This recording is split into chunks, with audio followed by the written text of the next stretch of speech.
बिस्मिल्लाहिर्रहमानिर्रहीम। Chapter number 12 physics 12 lecture number 1 electrostatics. Electrostatics क्या है? इलेक्ट्रोस्टैटिक्स फिज़िक्स की ब्रांच है। इसमें हम उन चार्जेस को स्टडी करते हैं जो कि रेस्ट पर होते हैं। The study of electric charges at rest under the action of electric force. इसमें हम करंट को स्टडी नहीं करेंगे क्योंकि करंट में इलेक्ट्रिक चार्जेस फ्लो कर रहे हैं, उसको हम इलेक्ट्रोडायनामिक्स में स्टडी करेंगे। तो इसमें हम उन चार्जेस को स्टडी करेंगे जो कि रेस्ट पर होते हैं। इलेक्ट्रिक फोर्स क्या है? The force which holds the positive and negative charges to form atoms and molecules. ये वो फोर्स है जो पॉजिटिव और नेगेटिव चार्जेस को बांध के रखती है और इसी की वजह से एटम्स और मॉलिक्यूल बनते हैं। इसी फोर्स की वजह से कैटाइंस पॉजिटिव चार्ज आइंस और एनाइंस नेगेटिव चार्ज आइंस आपस में जुड़कर एटम्स और मॉलिक्यूल्स बनाते हैं। तो इस फोर्स को हम इलेक्ट्रिक फोर्स का नाम देते हैं। नेक्स्ट है बच्चे, इलेक्ट्रिक चार्ज किसे बोलते हैं? Charge is the intrinsic property of each fundamental particle. Charge किसी बॉडी का नाम नहीं है। चार्ज हर उस फंडामेंटल पार्टिकल की बुनियादी कुदरती तौर पर पाई जाने वाली प्रॉपर्टी है कि जिसकी वजह से वो या तो दूसरे चार्जेस को अट्रैक्ट करता है या वो पार्टिकल दूसरे चार्जेस को रिपेल करता है। तो ये हर फंडामेंटल पार्टिकल जो फर्दर डिवाइड नहीं हो सकता उसकी प्रॉपर्टी होती है, जिसको हम चार्ज कहते हैं। और वो दो तरह के चार्जेस होते हैं, पॉजिटिव भी और नेगेटिव भी। ये हम बाद में पढ़ेंगे। हर फंडामेंटल पार्टिकल जो फर्दर डिवाइड नहीं हो सकता वो चार्ज होता है। उसके पास ये प्रॉपर्टी होती है कि वो या तो अगली बॉडी को जिसके ऊपर चार्ज है वो अट्रैक्ट करेगा या रिपेल करेगा। लाइक चार्जेस रिपेल, अगर दो एक जैसी चार्ज्ड बॉडीज़ होंगी तो वो रिपेल करेंगी, यानी पॉजिटिवली चार्ज बॉडी और पॉजिटिवली चार्ज बॉडी रिपेल करेगी और नेगेटिवली चार्ज बॉडी और नेगेटिवली चार्ज बॉडी जो है वो भी रिपेल करेगी।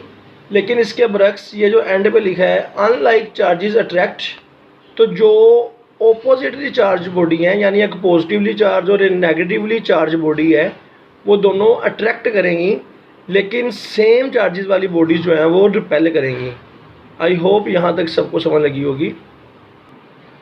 चार्जेस के दो टाइप्स हैं। कोई भी बॉडी या तो पॉजिटिवली चार्ज हो सकती है या नेगेटिवली चार्ज हो सकती है या न्यूट्रल हो सकती है। If an atom loose electron it get positively charge. अगर कोई एटम इलेक्ट्रॉन लूज कर देता है तो उसके ऊपर पॉजिटिव चार्ज आ जाता है। बेटा याद रखिएगा, पॉजिटिव चार्ज मूव नहीं करता। या तो बॉडी इलेक्ट्रॉन देगी तो उसके पास इलेक्ट्रॉन की तादाद प्रोटॉन की निस्बत कम हो जाएगी तो वो पॉजिटिव चार्ज हो जाएगी, क्योंकि प्रोटॉन पर पॉजिटिव चार्ज होता है और इलेक्ट्रॉन पर नेगेटिव चार्ज होता है और दोनों इक्वल मैग्नीट्यूड होते हैं दोनों के।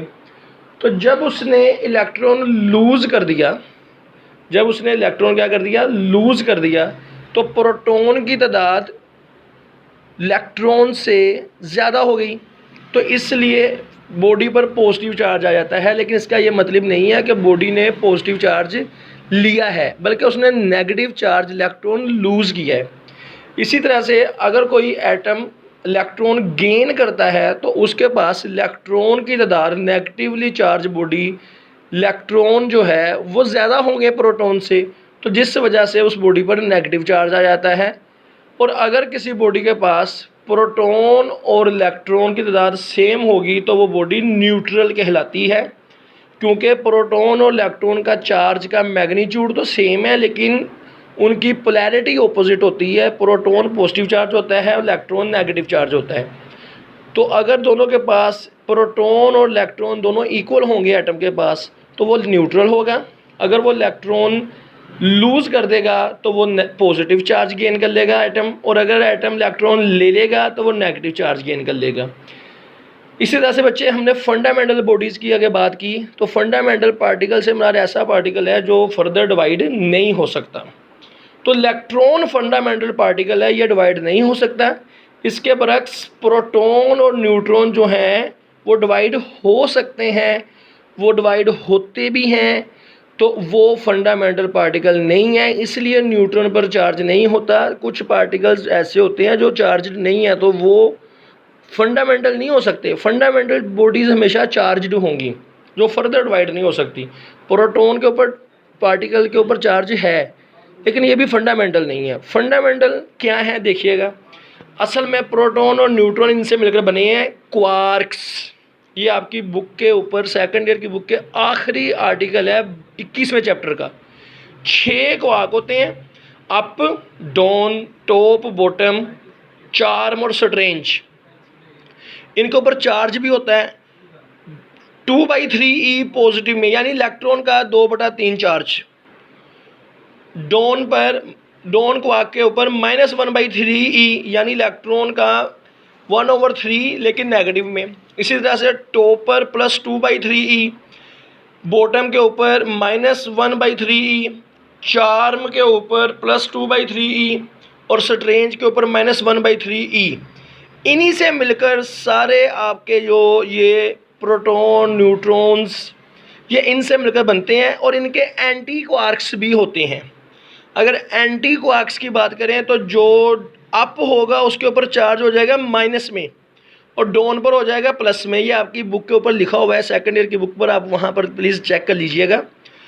एंटी क्वार्क्स में इनके चार्जेस उलट जाते हैं एंटी क्वार्क्स में। तो ये 6 क्वार्क्स हैं और 6 ही इनके एंटी क्वार्क्स होते हैं। इनसे ही मिलकर सारे पार्टिकल्स बनते हैं। देखिएगा, मैं आपको बताता हूँ प्रोटॉन और न्यूट्रॉन किनसे बनते हैं। एक प्रोटॉन जो है वो 2 अप क्वार्क और एक डाउन क्वार्क से मिलकर बनता है, ये देख सकते हैं आप लोग। तो देखते हैं प्रोटॉन पर चार्ज कितने हैं। देखें, अप 2, तो 2 अप क्वार्क्स का चार्ज ये पुट कर दिया, ये आप देख सकते हैं। अप क्वार्क का चार्ज 2/3 तो 2/3 पुट कर दिया। और एक डाउन क्वार्क है तो उसका चार्ज है डाउन वाले का -1/3 वो पुट कर दिया। इसको हल कर लिया, तो जब इसको हल करेंगे तो 4/3 -1/3 इस कैल्शियम ले लिया, तो 4 - 1/3 तो ये आ जाएगा 3/3। यानी प्रोटॉन का चार्ज इलेक्ट्रॉन के बराबर है पॉजिटिव में, यानी मैग्नीट्यूड बराबर है लेकिन पोलैरिटी ऑपोजिट है। और ये आपको पता है कि ऐसा ही होता है। तो यहाँ से हमें ये बात भी प्रूफ होती है कि वाकई ही ये इन्हीं से मिलकर बने हैं। ऐसे न्यूट्रॉन जो होता है वो 2 डाउन क्वार्क्स और एक अप क्वार्क से बनता है। तो इनका चार्ज देखेंगे, डाउन क्वार्क का -1/3 2 से मल्टीप्लाई कर दिया तो ये बन गया, और एक अप क्वार्क का 2/3 तो ये बन गया। इनको जमा किया तो 0 आ गया। तो न्यूट्रॉन पर कोई चार्ज नहीं है। तो ये न्यूट्रॉन और प्रोटॉन ये फंडामेंटल पार्टिकल्स नहीं हैं, ये क्वार्क से बने हैं और क्वार्क्स फंडामेंटल पार्टिकल है और इलेक्ट्रॉन भी फंडामेंटल पार्टिकल है। आगे मूव करते हैं। चार्ज, इलेक्ट्रॉन पर चार्ज होता है -1.6 10⁻⁻19 कूलम। प्रोटॉन पर इतना ही होता है लेकिन पॉजिटिव में। न्यूट्रॉन पर चार्ज नहीं होता, वो न्यूट्रल होता है। और इनकी अगर मास की बात करें तो इलेक्ट्रॉन का मास होता है 9.1 10⁻31 किलोग्राम और एक यूनिट होता है AMU, एटॉमिक मास यूनिट। तो 0.00055 AMU इलेक्ट्रॉन का मास इतना भी होता है। ये दूसरा यूनिट है, यूनिट चेंज किया इसको, यूनिफाइड एटॉमिक मास। प्रोटॉन का 1.673 10⁻⁻27 किलोग्राम होता है और AMU में ये 1.007276 होता है। न्यूट्रॉन का 1.675 10⁻⁻27 किलोग्राम होता है और AMU में होता है 1.008665 और एक MU जो है वो 1.6606 10⁻⁻27 किलोग्राम के बराबर होता है। तो अगर आप यहाँ पर ये वैल्यू पुट कर देंगे तो यहाँ इससे मल्टीप्लाई कराएंगे तो ये वैल्यू निकल आएगी आपके पास किलोग्राम में। ऐसे ही अगली हमारी डेफिनेशन है क्वांटाइजेशन ऑफ चार्ज। दुनिया में कोई भी बॉडी के ऊपर जो चार्ज आता है नेगेटिव तब आता है जब वो इलेक्ट्रॉन लेती है और पॉजिटिव तब आएगा जब वो इलेक्ट्रॉन देगी। तो किसी भी बॉडी पर जो चार्ज होगा वो इलेक्ट्रॉन के चार्ज का मल्टीपल होगा, क्योंकि वो यहाँ तो 1 इलेक्ट्रॉन लेगा या 1 देगा या 2 लेगा 2 देगा, 10 लेगा या 10 देगा। तो उस बॉडी पर जो चार्ज है वो इलेक्ट्रॉन के चार्ज से मल्टीप्लाई कराएंगे, कितने इलेक्ट्रॉन लिए या दिए, तो उस बॉडी पर चार्ज की वैल्यू आ जाएगी। इस टर्म को कहते हैं क्वांटाइजेशन ऑफ चार्ज। यानी अगर उसने 1000 इलेक्ट्रॉन लिया है तो उसके ऊपर नेगेटिव में 1000 ज़रबे इलेक्ट्रॉन का चार्ज 1.6 × 10⁻⁻19 कूलम करेंगे तो जवाब निकल आएगा आपके पास। This is called quantization of charge. एक कूलम चार्ज अगर बनाना हो तो 6.25 10⁻18 इलेक्ट्रॉन बॉडी लेगी तो उसके एक कूलम चार्ज उसके ऊपर आ जाएगा नेगेटिव में। और अगर इतने इलेक्ट्रॉन 6.25 10⁻18 इलेक्ट्रॉन वो लूज़ करेगी तो उसके ऊपर इतना ही चार्ज आ जाएगा 1 कूलम पॉजिटिव में। ये प्रूफ करते हैं कि वाकई ऐसा होता है। तो Q को पुट करते हैं 1 कूलम, N हमने मालूम करना है और E की वैल्यू पुट कर दी 1.6 10⁻⁻19 कूलम। तो इसको डिवाइड करते हैं तो आपके पास ये जवाब निकल आएगा 6.25 10⁻18 इलेक्ट्रॉन्स। एक कूलम इतने इलेक्ट्रॉन के बराबर चार्ज होता है। बेटा नेक्स्ट है, ये भी आपके फिजिक्स की सेकंड ईयर की आखिरी पेज के ऊपर है, हेड्रॉन्स और लेप्टॉन्स।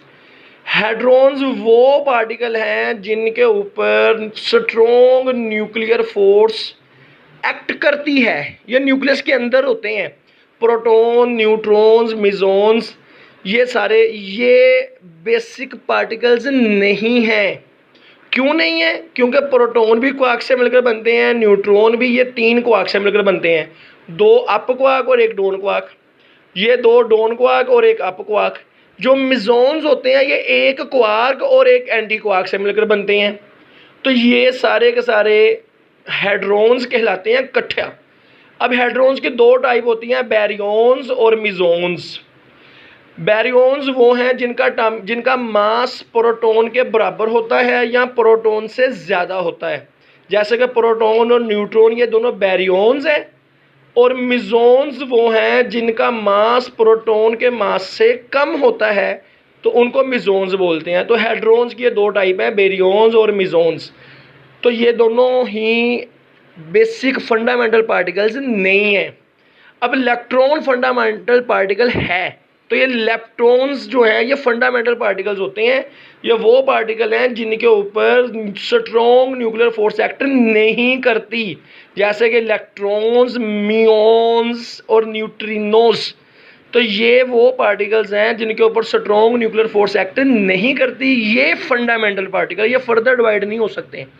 ये लेप्टॉन्स फंडामेंटल पार्टिकल्स है और हेड्रॉन्स फंडामेंटल पार्टिकल्स नहीं है।